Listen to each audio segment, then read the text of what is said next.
কইনাৰ সাজ পিন্ধাই নহল আৰ্মিনাৰ 3 সপ্তাহ আছিল বিয়ালৈ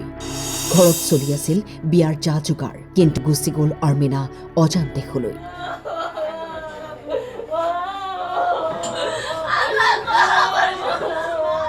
অসহনীয় পৰিস্থিতি এটা পৰিয়ালৰ বাবে হেৰুৱা জনেহে জানে কি হেৰুৱালে ধুনীয়া ছোৱালীজনী মুখত ধুনীয়া হাঁহি বিটেক চিভিল ইঞ্জিনিয়াৰিং কৰি আছিল অজস্ৰ সপোন দুচকুত লৈ দেউকামেলি গুৱাহাটীলৈ আহিছিল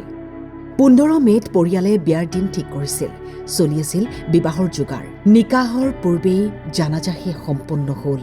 আৰ্মিনা আহমেদৰ কাক দুখিবা তুমি মৃত্যু আহিলে জানো হাৰি যাব পাৰি আৰ্মিনা পূজা আৰু আকাংক্ষাই ভবামতে পাৰ নহল দিনটো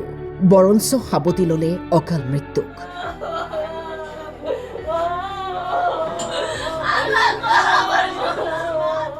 এপ্ৰিলৰ 10 তাৰিখে আমাৰ কথা বতৰা ফাইনেল হৈছিল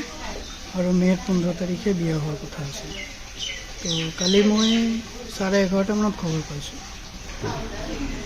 মানে খবৰ পাইছিলোঁ এক্সিডেণ্ট হোৱা বুলি মেজৰ এক্সিডেণ্ট বুলি তেতিয়ালৈকে মই আব্বা মোৰ গুৱাহাটীত আছিল মই আব্বাক পঠাই দিছিলোঁ GMCত আব্বা তাতে যোৱাৰ পিছত গোটেইখিনি ডিটেইলছ গম পালোঁ যে এক্সিডেণ্টটো মানে ৰাতিয়ে হৈছিল আৰু স্পট ডেথ হোৱা বুলি গম পাইছোঁ ফেমিলি আহিছিলে ইয়াতে আৰু মই কলকাতাত আছিলোঁ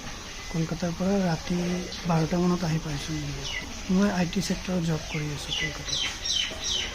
মই নহয় দুখন ফেমিলি আৰু গোটেই পৰিয়ালবৰ্গই আমি এতিয়া বহুত দুখ পাই আছোঁ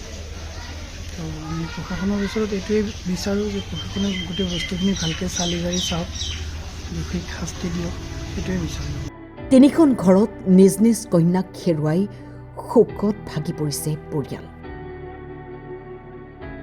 য'তেই আছে শান্তিৰে থাকক তিনি বান্ধৱী প্ৰাৰ্থনা কৰিছোঁ আমিও